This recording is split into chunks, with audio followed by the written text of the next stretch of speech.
Hello friends, आज मैं share करने जा रही हूँ पिज़्ज़ा की रेसिपी जो कि फटाफट और इंस्टेंट बनकर के तैयार हो जाएगी। 2 तरीके की पिज़्ज़ा। तो फ्रेंड्स, स्वागत है आपका चटोरी मोना के किचन में। तो झटपट से सब्सक्राइब ज़रूर कर लीजिएगा।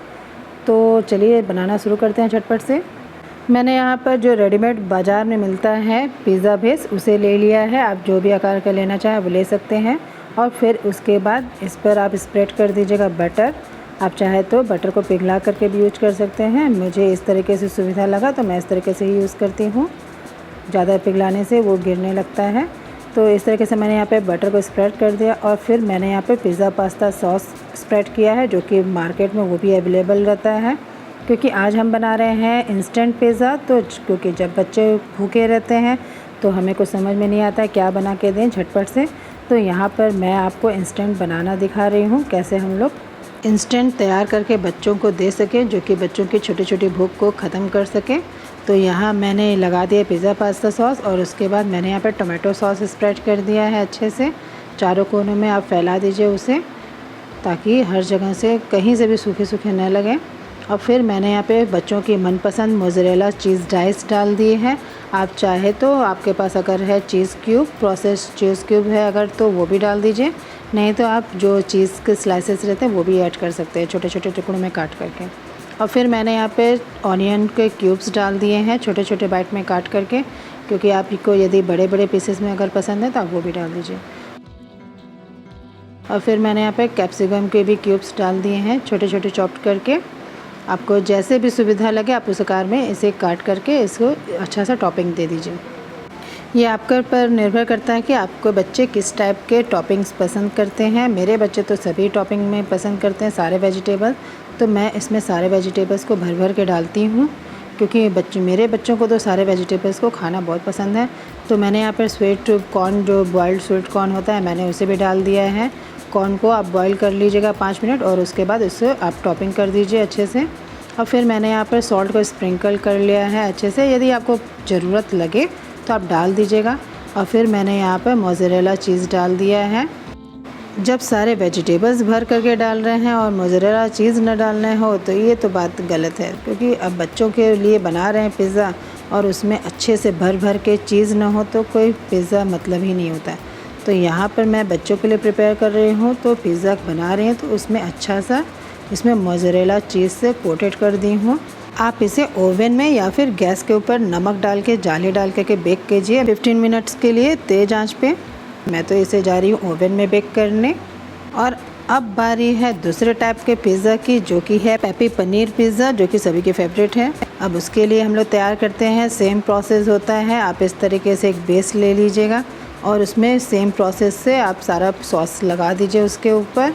और फिर उसके बाद मैं इसके ऊपर टॉपिंग डाल दूँगी। यहाँ मैंने ऑनियन के पहले, यहाँ पर कैप्सिकम पहले टॉपिंग कर दिया है। आप पहले कुछ भी टॉपिंग कर सकते हैं। इस तरीके से मैंने कैप्सिकम को सारा फैला लिया है। अब मैं इसके बाद चॉप्ड यहाँ पर डाल देती हूँ ऑनियन के पीसेस। मैंने यहाँ पे टॉपिंग में डाल दिया है ऑनियन के पीसेस को। अब मैं सेम प्रोसेस कर रही हूँ, तो इसमें भी थोड़ा सा स्प्रिंकल कर दूँगी सॉल्ट को। यदि आपको पसंद है तो डालिए, नहीं तो ज़रूरत नहीं है डालने की। फिर मैं इसमें ऐड करूँगी, ये है पनीर, क्योंकि जो मैं यहाँ पे बना रही हूँ पनीर, पेपी पनीर बना रही हूँ, तो थोड़ा सा इसको स्पाइसी करना पड़ेगा। तो यहाँ पे मैंने सेजवान सॉस ले लिया है। आप चाहे तो चिली गार्लिक सॉस भी यहाँ पे यूज़ कर सकते हैं, और चाहे तो आप इसमें टोमेटो सॉस भी मिक्स कर सकते हैं। जब ये पनीर अच्छे से कोटेड हो जाए सॉस से, तो आप इस तरीके से 1 पीस अच्छे से इसको टॉपिंग में लगा दीजिए। ये मैंने यहाँ पर टॉपिंग में डाल दिया है। यहाँ सारे पनीर के पीसेस को मैंने यहाँ पे टॉपिंग कर दिया है। अब ये रेडी हो चुके हैं। अब मैं इसमें डालूँगी चीज़ के डाइसेस, जो कि मोज़रेला चीज़ के डाइसेस हैं। क्योंकि पिज़्ज़ा बना रहे हैं तो मोज़रेला चीज़ बहुत ही ज़रूरी है, उसी से अच्छा सा उसका लुक आता है। लीजिए, मैंने तो यहाँ कोटेड कर दिया है सारे मोज़रेला चीज़ से, एकदम भर भर के मैंने यहाँ पे चीज़ डाल दिया है। आपको यदि कम मात्रा में चाहिए तो आप कम मात्रा में डालिए। अब ये रेडी है बेक करने के लिए, तो मैं अब इसको बेक करने के लिए रख देती हूँ। और ये देखिए, हमारा जो पहले से बेक किया हुआ था वो मैंने निकाल लिया है ओवन में से। और फिर मैंने इसमें ऑरिगेनो पाउडर सीजनिंग डाल दिया है, और फिर उसके ऊपर चिली फ्लेक्स भी सीजनिंग डाल दिया है। और फिर मैंने थोड़ा टेस्ट बढ़ाने के लिए पेरी पेरी मसाला जो होता है उसका वो भी डाल दिया है।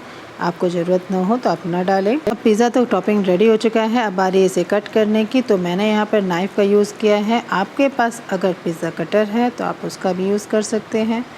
मेरे पास अभी पिज़्ज़ा कटर नहीं अवेलेबल था तो मैंने उसे नहीं कट किया है, तो मैंने यहाँ पे बड़ी नाइफ़ थी उसका यूज़ किया है। यदि आपके पास तेज़ धार की नाइफ़ है तो आप उससे ही इस पिज़्ज़ा को काटिएगा। मैं कट कर रही थी तो बच्चे थे बगल में, तो वो सब बोले कि मम्मा मुझे दो मुझे दो, तो उनके मुंह में आ रहा था पानी, तो मैंने उन्हें झटपट से दे दिया। और ये देखिए हमारे पिज़्ज़ा ये लाजवाब तैयार हैं, एक तरीके के पिज़्ज़ा। तो अब चलते हैं दूसरे तरीके के पिज़्ज़ा की तरफ, देखते हैं कि वो तैयार हुआ कि नहीं। ये है पेपी पिज़्ज़ा रेडी। अब ये तो पिज़्ज़ा मैंने निकाल लिया ओवन से और फटाफट से इसे सीजनिंग कर देती हूँ ऑरिगेनो से, चिली फ्लेक्स से। अगर बच्चे आपके खाना नहीं पसंद करते तो आप ना डालें। तो मैंने अब देखिए दूसरे चाकू का यूज़ किया यहाँ पर, एक चाकू से उधर कट किया था एक नाइफ़ से, अब मैं दूसरे नाइफ़ से यहाँ पर कट करके आपको दिखाती हूँ।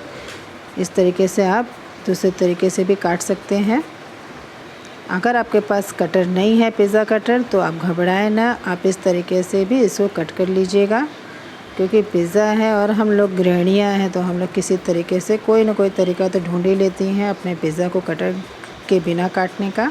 इस बार तो मेरे मुंह में आ रहा था पानी, तो मैंने तो फटाफट काटा और मुंह में खा लिया। और ये देखिए खूब लाजवाब बनके तैयार हुआ है। तो चलिए अब आप भी फटाफट सब्सक्राइब कर लीजिए मेरे चैनल को, और अब आप इंस्टाग्राम और फेसबुक पे भी सब्सक्राइब और फॉलो कीजिएगा। अगर आप मेरे चैनल पर नए हैं तो मेरे चैनल को सब्सक्राइब करना ना भूलें। मेरे चैनल को सब्सक्राइब कीजिए, लाइक कीजिए एंड शेयर कीजिए। Thank you for watching. फिर मिलेंगे नई रेसिपी के साथ।